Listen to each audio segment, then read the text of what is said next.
tal cual, esa es la fórmula. Increpar, interpelar, preguntar. Fíjense cómo ha reaccionado el gobierno ante las preguntas. El candidato Capriles hizo preguntas con respecto a la salud y al proceso de enfermedad del presidente Chávez y se ha tratado de convertir eso en una ofensa. Las preguntas ofenden. ¿A quién ofenden las preguntas? Pero pareciera que sí, y voy a aprovechar porque precisamente la interrogante que viene tiene que ver con eso.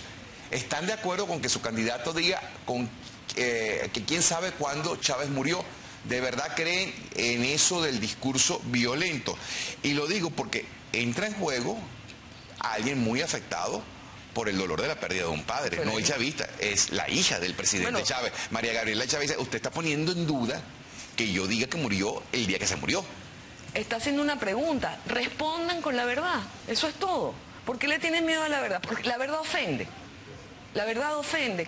¿Cuál es la ofensa? Yo creo que ahí hay que ser muy claro. Convertir una pregunta en una ofensa implica desvalorizar a todos los ciudadanos que tienen muchas preguntas, no solamente sobre la vida y proceso de enfermedad del presidente Chávez, sino de cómo vive su familia, de cómo se relacionó con todo el proceso,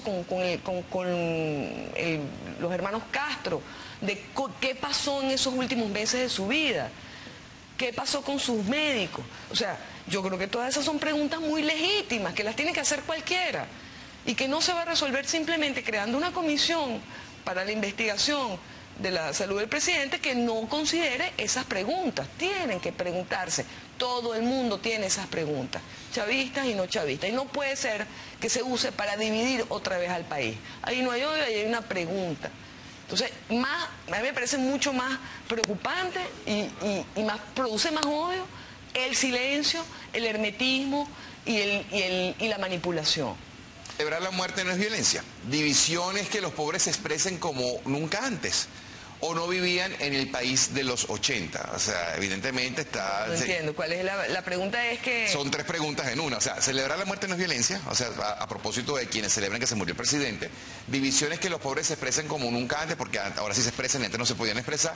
¿O es que no vivían en el país de los 80 donde eso no ocurría? Lo que no entiendo, yo no sé quién habla de celebración. Yo no vi a nadie celebrando la muerte. Pero, por ejemplo, en Twitter yo sí lo vi, bueno, lo leí. Habrá una persona o dos o algunas que hacen eso y que quién sabe si no serán del gobierno también tratando de decir. Eso es verdaderamente ridículo porque desde el punto de vista, al menos de las instituciones y de la gente que representa a la oposición política de la Unidad Democrática, se puede leer el comunicado que se publicó el martes mismo de la muerte del presidente Chávez, llamando al respeto por el proceso y el respeto al país, no solamente al chavista, porque el presidente que murió era el presidente de todos, y eso es algo que el chavista no puede seguir explotando. Hay una situación en la cual no fue el presidente de los chavistas, sino el presidente del país el que murió. Y el respeto que se expresó en ese comunicado es la posición que mayoritariamente han tenido los venezolanos en general. Se nos acabó el tiempo, muy brevemente, en 15 segundos. ¿Cuál es la Venezuela de aquí al 14 de abril y cuál es la Venezuela después del 14?